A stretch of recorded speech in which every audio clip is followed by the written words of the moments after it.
he walked into this room and he says, "What did you just acquire? Because the whole room is different." Do you feel that there are certain relics that actually have had a kind of power beyond just the psychosomatic of somebody feeling it and touching it and experiencing it? You feel that's a reality?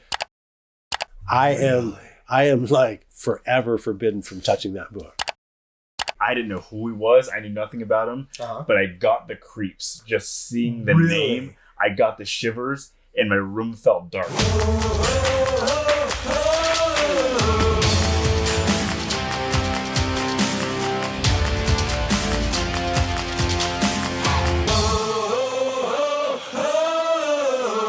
So on subject of Hoffman being a terrible person, doing these awful things, it makes me have a question for you. Do you have anything on the wickedest man in the world? The person who most people assume is the most wicked man in the world? Genghis Khan? No. Aleister Crowley, the man who called himself the wickedest man in the world. Oh, okay. I have a story. Oh, goody. A cautionary tale. Okay. So I travel the world and I go to book fairs all over the world. And I like to think that I have a pretty eclectic collection covering everything. And do you know what the two most prominent books printed in the early days were? It had to be the Bible. The Bible and the occult. Was the occult the title of the book, or was No, the subject. Oh, the subject. Okay. Well, and so basically, printing press is like 1450 to 1455 in the Western world. Yeah. And so you've got the Bible, but what comes out in 1486? Malleus Maleficarum, or the Hammer of the Witches, the witch hunting guide. Mm-hmm. It's the most sinister book ever written on witchcraft. You showed us that one. We talked about that. On the cover. So that's early. And then you have Heinrich Cornelius Agrippa, who is in any book on the occult, it all goes back to one guy, Heinrich Cornelius Agrippa. And who did occult philosophy? He did a book on natural magic, celestial magic, and ceremonial magic. And he was quite scholarly. Well, here's the original of that book. Whoa. So this is the original book on the occult. Occult philosophy, yeah. What is all this? Is this all like the warlocks and witches that have owned it, or what? Oh, yeah. So he's the guru. Okay. He's the one who everybody goes back and quotes. And so I have all this. I'm at a book fair in the UK, a small one in a small town. But there are a lot of books there. Okay. And we're going along, and all of a sudden, I get like what I assume is a migraine. I've never had one, but my head is just like, and it's like, wow, if this is really what migraines, I will never complain or never doubt my wife when she says, I've got a migraine. Yeah. Okay. Because this is what it feels like. And I thought, wow, I'm trying to think, what have I done? It's not the altitude. Maybe I haven't had anything to eat or drink. And it's like, okay. So they had a little cafe place, and it went away, and I go, oh, okay, that was it. Didn't think anything about it. Then this man tells me, he goes, Mr. Moon, you haven't been by my booth.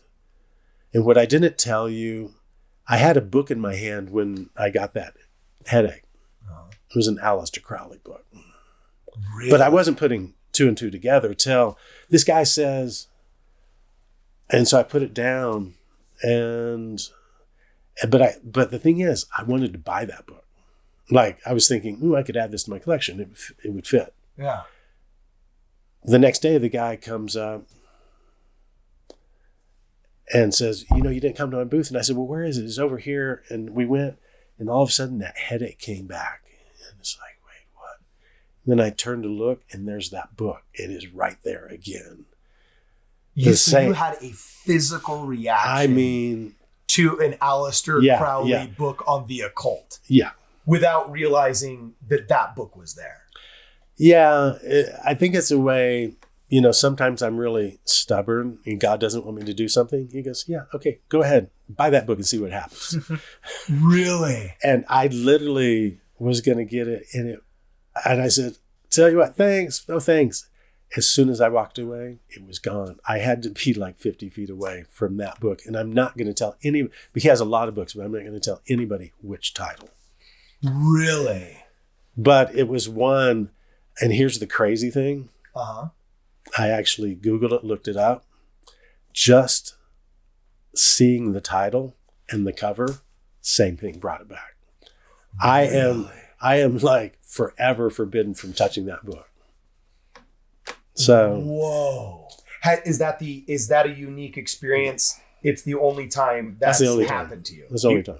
Just an testament to that story of how evil this guy was. When I was first getting into some of this fun esoteric stuff, when I was early high school. I actually think it started.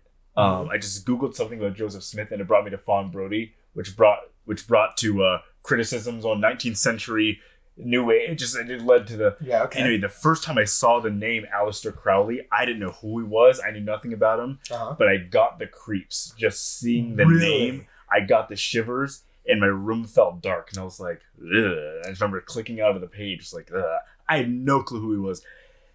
That is how much evil surrounds this guy. Okay, so how much? I don't want to sound dismissive of this, but for example, a lot of people right now, they're talking about the Super Bowl party still. The Super Bowl halftime show. It's weeks later, and they're still talking about it. But there's still all these music videos coming out. There was Satan that showed up when The Weeknd was supposedly doing his concert. There was, everything from Lil Nas X to Logo, so on and so forth. And sometimes the producer in me just says, if I had a low budget music video that I wasn't sure how big the reach would be, I'd throw in some satanic references just so that all these Midwestern moms and YouTube channels would freak out and do half of my marketing for me. And sometimes I just think we almost do a disservice to the reality of evil in this I see world. where you're going. I would agree, but if every time I clicked on that YouTube link, if I got a migraine, I'd probably think maybe there's something else to it. Okay, you're right. Who am I to say? Well, So- I brought it up because once you read about this guy, there's certain people in the magic tradition, like Houdini, you kind of walk away and you're like, that's probably a good guy. Then there's certain people like P.T. Barnum, you go, not a magician, definitely a con artist, had some fun. You almost respect it. And there's people like Crowley, you go, ugh. Okay, so last question on this, except for I see you grabbing something, so you probably got something even cool. What is that? Well, should I ask you my question first, or should we see that thing first? no, you mentioned Houdini. I happen to have Houdini's oldest book on magic. This is from the 1600s. It's called Natural Magic. So here's, this is actually is a perfect segue into my question here. You cannot look at the curses that Houdini had on anybody that defiles his property, that all of a sudden bursts out in flames, defiles his legacy. There's been all kinds of fulfillments of the things Houdini has said. Have you felt that there is, I don't want to use the word magic, but that's the only word that I think carries the oomph of what I'm trying to say, or maybe power, or do you feel that there are certain relics that actually have had a kind of power beyond just the psychosomatic of somebody feeling it and touching it and experiencing it? You feel that's a reality? Yeah, on both sides. I think I always say books have a spirit. They bring something with them, and also especially artifacts.